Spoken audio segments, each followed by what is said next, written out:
Want to be emotionless to cope with whatever life throws at you? Sometimes enough is enough, and it's vital to take a step back from emotional pain or social interactions to regain your balance.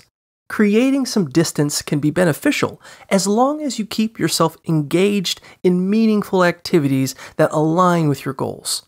Focus on maintaining relationships that enrich your life while avoiding emotional entanglements that drain you.